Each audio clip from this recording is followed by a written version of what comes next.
Hi students, this is a video that's going to be based off of a PowerPoint by Marne Isaacson, and we've already discussed Marne Isaacson once before, and she was the one who talked about how students don't properly use sources in research papers. And she found that the reason they don't use sources properly is because they don't know how to read properly. So she developed these strategies for reading critically to help students as they read academic texts.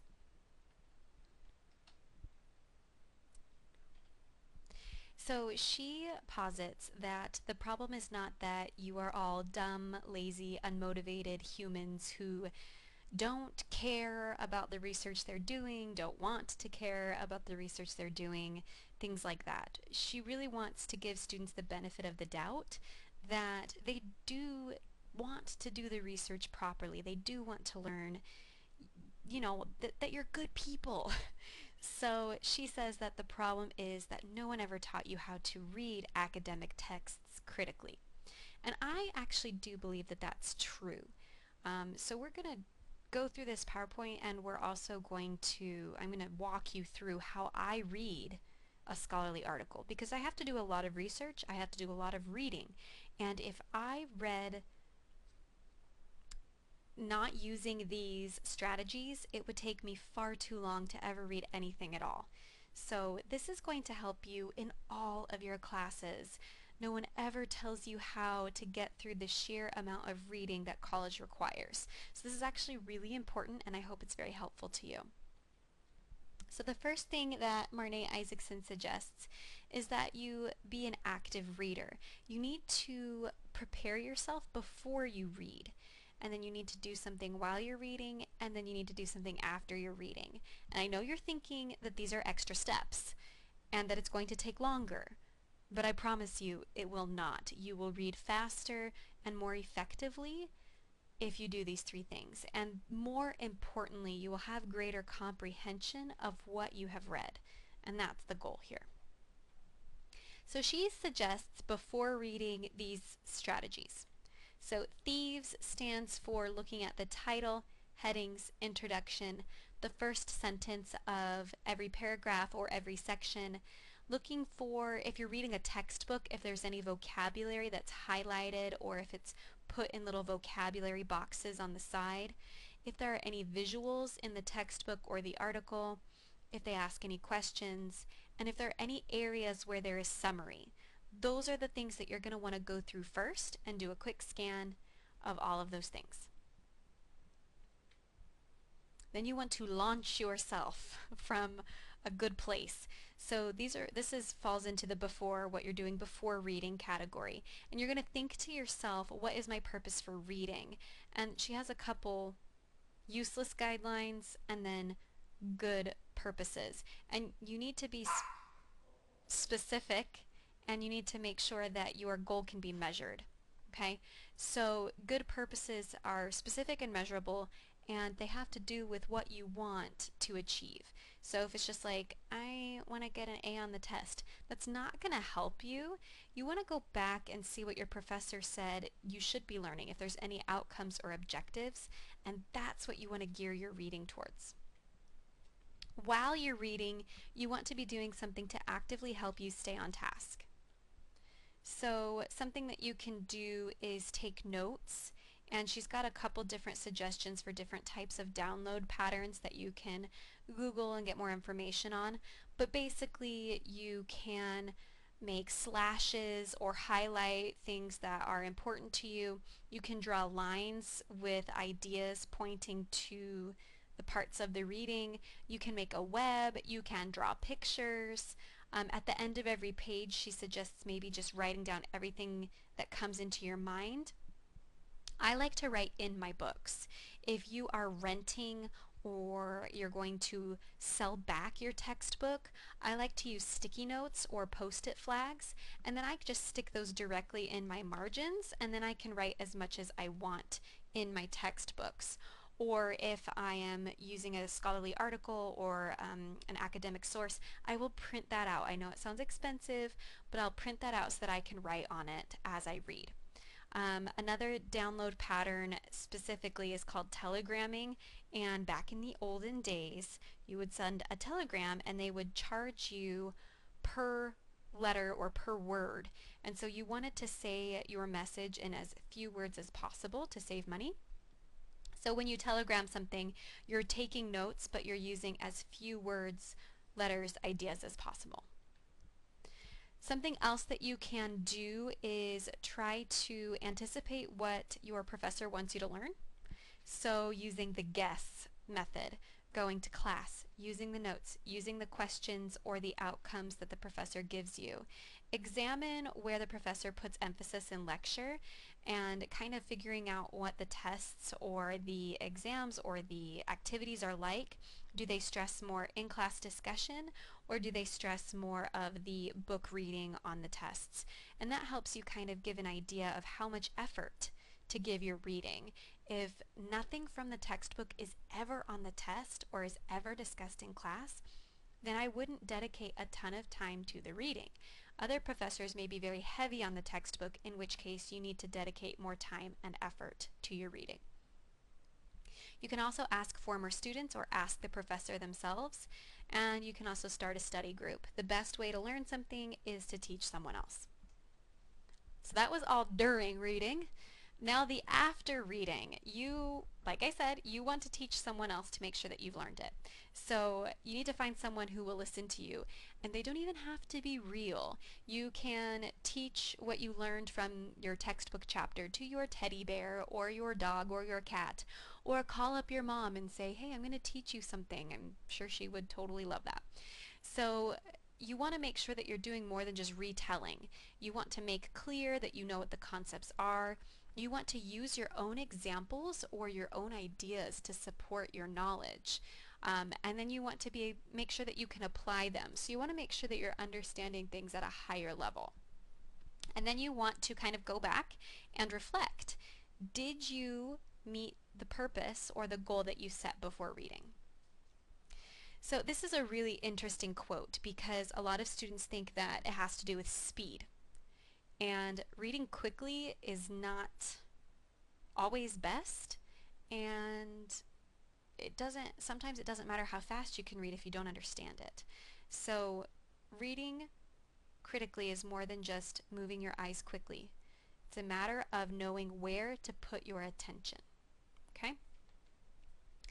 And it kind of has to do with this metaphor of riding a bike. You don't ride your bike the same way over all types of terrain.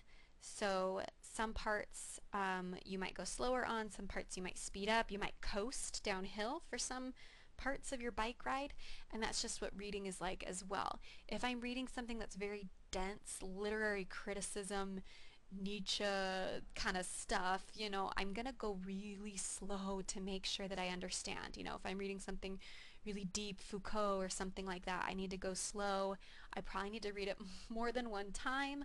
But if I'm reading something like an airplane book, one of those trashy novels that you buy in the airport just for fun, I can read that really quickly. I'm going to skim things. I'm just reading for enjoyment. So when you're reading a textbook, there might be parts that you read really slowly, there might be parts that you read quickly, and there might be parts that you skip altogether. So that's the end of my slideshow, so let's apply our knowledge. Like I said, there's my to-do list, that's cute. Like I said, you don't need to read every single word on a page. So I have here a scholarly journal article, and I've just kind of been using this topic for most of my videos just for the sake of simplicity. But so I have my article, and if I look at it really quickly, it's 17 pages long. That's actually not super long for a scholarly article, but if I remember what it's like to be a student, I think to myself, oh my gosh, 17 pages, I can't do this. I'm going to have to find an article that's shorter, even if the article isn't as good for my paper. And I don't want you to do that. I want you to pick sources that are best for your topic, no matter how long they are. Even you might find even something like a thesis or a dissertation that's hundreds of pages long. That doesn't mean that you have to read the whole thing. Only read the parts that are most relevant to your topic. You could even use books in your research, and I'm not expecting you to read the entire book. You want to read the important parts. So let's talk about what parts are important. In a scholarly article, something called an abstract is something you definitely want to read. The abstract is basically a summary of what the entire article is about. So that can be really helpful. If you're using a book or something else, you can find a synopsis or a summary of the book, and that can be very helpful as well. But if all you read is the abstract, you're missing out. And I would never pull a quote from the abstract. I would only paraphrase, summarize, or quote things from the body of the article, because this isn't going to get in depth enough. But the abstract is going to help me know what it's about. So abstracts are also helpful in finding your research and figuring out whether or not an article is even, going to be applicable to your topic. So read the abstract. Definitely read that. This has a nice little table of contents for us. I'll skip over that. Then the introduction. Scholarly articles, if they're medical or in the STEM field, they are going to have a lot of similar structure. So you're going to see things like the introduction. You're going to see a methods section generally. This one doesn't have a defined methods section, but we'll see that. They're going to have a results section. They're going to have a discussion. So there's certain sections that I would read and certain sections that I would not. The introduction is definitely a section that you're going to want to read. Now this introduction is a little bit lengthy. It kind of goes over a couple pages, 2 or 3 pages, I believe. Okay, so I would read number 1 very carefully, because it says this review will focus on. It tells you exactly what the article is about. Okay, things like this, these lovely tables, these lovely charts with the data, I'm not going to read that. This doesn't mean anything to me. I'm not a statistician. I'm not a medical professional. This isn't going to help me. So I'm going to skip that. I could read some of this.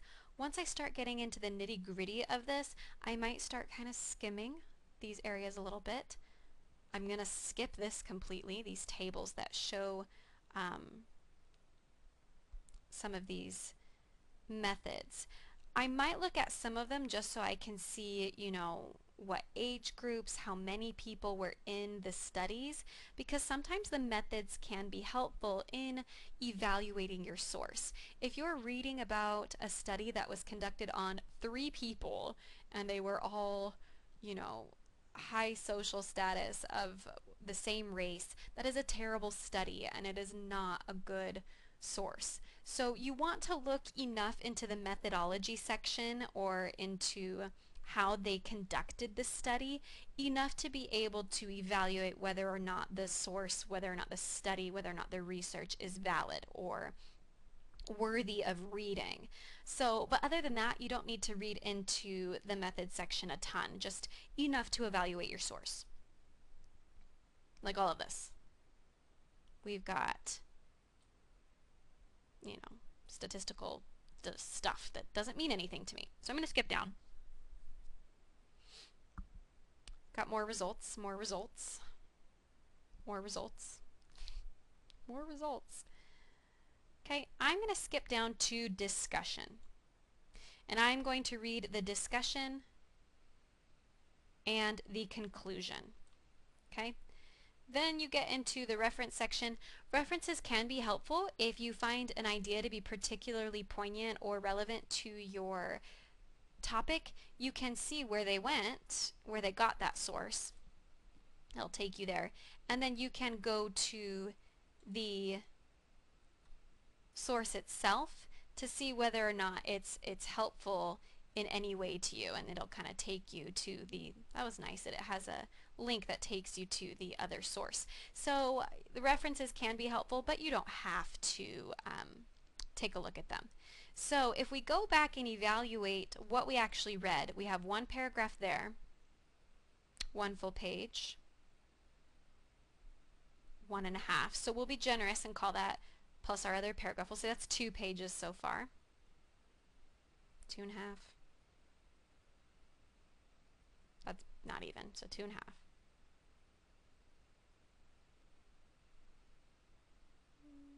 Couple paragraphs there, so we'll say 3. Discussion, 4. 4.5. Another half a page, 5. So even though this says 17 pages, it's really only perhaps 5 pages of information that you're actually carefully reading. So you can see that if you are only reading the sections that are most important, those are going to be the ones that help you the most and will help you to read more efficiently. So to review here, you want to make sure that you do something before you read. Set some goals. You want to make sure that you're doing something during your reading to take notes or to make sure that you are comprehending things. It helps you from doing that pattern that we fall into where you read the same paragraph 3 times and you still don't know what it's about. And then you want to make sure that you do something after you're reading. You are reflecting, you are teaching someone else, you are making sure that you comprehended everything that you just read. And then specifically for scholarly articles, there are several sections of most articles and they seem to follow this pattern pretty regularly. If it's a study or something like that, you definitely want to read the abstract. This is the summary of the entire article. You definitely want to read the introduction because that is going to help you understand the conversation surrounding the issue. I would skim part of the methods only insofar as it helps you to evaluate the research and make sure that it is a good study, that it has good information. I'll make it pink. I don't read the results section because it doesn't mean anything to me until I get to, oh, that didn't work. I just like everything to be the same. Until I get to the discussion section, and the discussion section is something you definitely want to read, okay? That's going to be where they discuss the results, but they'll discuss them in a way that's understandable to you if you're not a statistician or if you're not, you know, an expert in that field. And then I would also definitely read the conclusion as well, because that is where they sum everything up and it's generally not very long. The reference section, I usually don't read, if I'm honest, or if I'm still in the process of finding my sources, I will use that reference list as a way to find other sources that are helpful. But generally, I am done with my research by the time I actually sit down to read my sources. So unless there's something that's really important or interesting, I generally don't read the reference section. So I hope that's helpful to you. If you ever have any questions on how you can read more efficiently, I'd really encourage you to apply these strategies or pop into my office hours to see if there's anything else we can do to help you and support you, because you have a long lifetime of reading ahead of you. And you want to make sure that you are reading efficiently, not just quickly, but efficiently.